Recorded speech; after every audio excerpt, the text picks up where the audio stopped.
Straight into it. Today's question came from Alex and he asked this. Enzo, can you help me to stop stressing about the results all the time and just get on with the driving? It's really hurting me now in qualifying. Alex, we all hear your pain.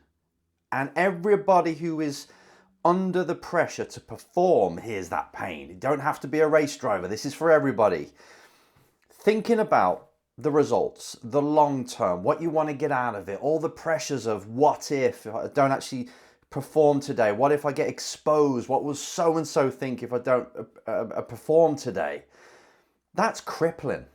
That's the kind of focus, the things you think about when you want to trip somebody up. Yourself, when you want to trip your own mind up. You go out there thinking about creating something that's perfect and you put a lot of doom and gloom and pressure on what if I don't. Can you imagine what that's doing to your brain when you say, go out there now, put yourself on the edge, but don't mess up. You better be good enough. If you mutter that into somebody's ear just as they're going out, the brain will freak out. Then you're firing the part of the brain up that is using the amygdala, your fear factory, to run the show. That fear factory circuit has no place in a race car. That's the thing that keeps you from hurting yourself, from avoiding the things that could cause some kind of pain, and social pain is one of them, what people think and what if I don't mess up. That amygdala is not very good at driving a race car. The part that is very good is your prefrontal cortex, the very front part, the logic. Okay, it's got emotional control as well, but this is more about what are we doing now with this car? And it's got to access the back part of your brain, shall we say, just for layman's purposes, the bit that's in your muscle memory. These are the bits we've got to activate. So you can go out there and flow and feel the car and be in the moment.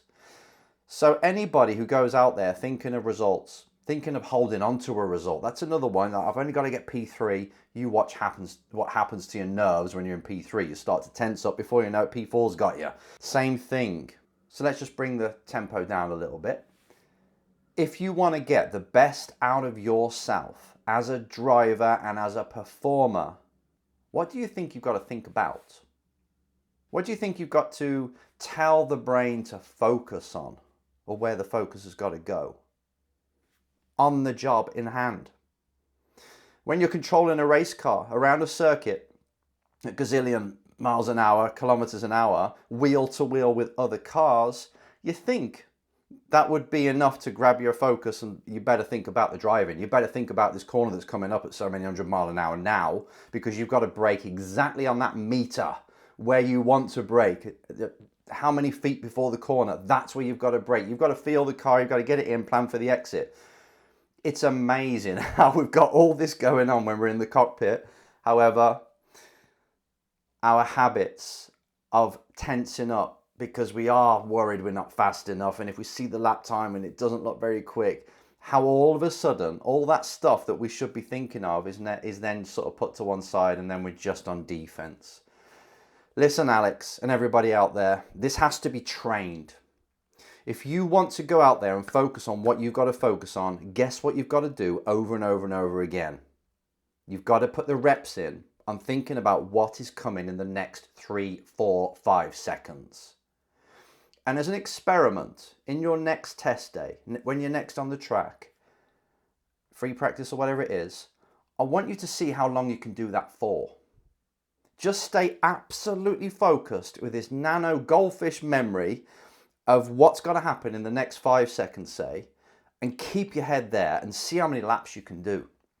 And if you find out you do 1.5 and you start to then think about other things, brilliant. Okay, we've got a starting point. We know what the goal is for next time you go out, or the next few laps if you can reset while you're out there. Let's try and do 2 laps.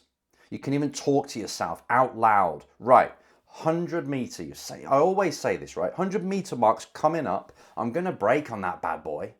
And I'm going to just release the brake into the apex exactly how I need to, just under lock-in, just before it's going to lock, and that's all I'm thinking of. And as soon as I've done that, I'm thinking not about the exit, that's pretty natural. I'm thinking about the next corner, the positioning, the gear shift has to be bang on when the shift light comes on. And keep your head there, and you'll be surprised if you just keep thinking about the next thing all the time, how laps just tick off. and you start to find your rhythm. You start to think about what the car's doing in that time frame. It's like, oh, okay, it adjusted. Next time I'm going to try something a bit different. And you're so in it that you kind of do get carried away in the moment, and the flag comes out, you're like, wow, okay, I didn't even realize it was the end. That's when you know you were in the moment. That is the main goal, because I promise you, if you can do that and extend that period that you're in the goal and train it, so that's one of my main goals from today or this next session, and you get better at it, all of a sudden you start to drive at your best.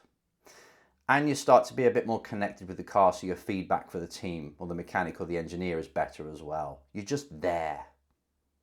And if you train it, like I say, go up 1 lap, 2 laps, 3 laps, 4, and you start to get in the rhythm, it becomes a new thing. It's just the amount of reps that you have spent thinking about results, the amount of weight you put on that stuff, that's really crippling you.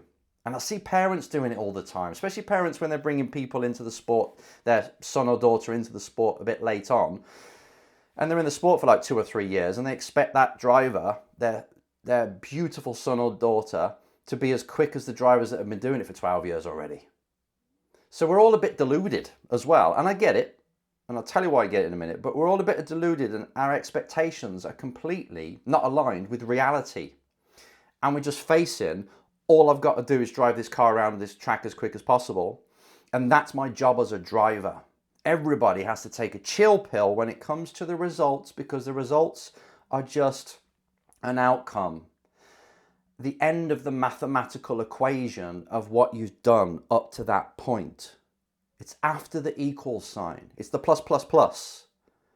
And you've got to focus on these plus, plus, plus elements of the equation, and nothing but that, and have a quick cheeky look at the result to see if it's working. No, okay, change, change, change, change. Not quite. Emotionless, just figuring out this algorithm of how to unlock a better result, rather than stressed about the elements and looking at the results. Oh no, everyone's going to think I'm no good. What is this going to do? So-and-so now thinks they're better than me. My parents are having a go at me. It's a mess. So we have to bring things back and make it very simple of what have I got to do? I've got to go out, I've got to warm the tyres, I've got to get some good track positioning so I'm not getting held up by others, or I've got to get tow if I need that. Think about the things you got to do and get your head there. This goes for everybody who's trying to achieve something. It's what you do on a daily, over and over and over again, that brings the results. So you've got to get your head there. And parents, I do empathize a lot. You're spending all your money on your kid. You know that if you put this amount working, because they're working as hard as everyone else now, probably testing more, but they're not getting the results, it's frustrating. You feel like you want to do more. But I'm afraid, like any other sport and craft and art, it takes time. You've got to really click with it and be aligned. You've got to pretty much recode and rewire the brain for many years until it becomes a racing brain, unless your kid's an absolute gift, gifted to this, and it's like, I just picked it up easy. Very rare now, because everybody's testing like mad, and they've been testing for 15 years or whatever, since they were that big, and they've gone through karting and all this, and if you haven't, you expect your son or daughter to be as quick as them, or as consistent as them, or the progress to carry on like it has been in the first year. Doesn't really happen. It's all the icing on the cake now. And keeping them motivated, your son and daughter, keeping them from thinking, I'm not good enough, I'm letting it down, I'm missing out on all these years. We can't have a driver thinking that. We've got to back them, and you've got to let time just take its course. And maybe they're not good enough. Scary, I know, because you think the more you throw testing at them, they're going to be better. It is a sport, you know that, right? It is a sport where it takes time, and then when you get down the road, then you decide if that driver is good enough to go completely pro, like F1 sort of level. Not many of them in the world, I promise you, especially to stay there as well. Getting there is one thing, staying there is another. But if your son or daughter have been going around in circles and they're pretty good, they're not elite, they're not for the top 20 seats in the world, they can still make a career if they've got good skills out the car, winning people over. So don't worry, they can still make 200, 300, 400 grand a year, a really good wage. as long as you teach them, more importantly, I'd say, if they're pretty good at driving, got that done, they're fairly okay. They're about 3/10 off someone who's really quick, 4/10 off, fine. Get them to be a good salesperson. I'm talking to drivers as well, not just parents. Win people over. Have the work ethic that people look at and go, wow, that's someone who's going somewhere. Nearly as important as the lap time. In fact, if you're going into GT racing and things like that, you bring that side of it, it's valuable. Sponsors love you. You can still circulate the same speed as the fastest driver once the tyres are worn. Maybe qualifying you're not as good. That's fine. You let the other driver qualify, you can still have a really good career as being a number 2, but a really strong one. And you'll have certain days where you will be as quick as them. So again, I'm going off on one all the time, but the main lesson from this video is life is too short to be stressing about the end result. It's putting you off. It's making you look over here when really you should be looking here. Finding out where you suck, working on it every single time you're out, having a goal of how am I going to work this out, this part of me. I want to create the brain that can get me a professional career. And if I'm to do that, what element needs to be worked on next time I go out?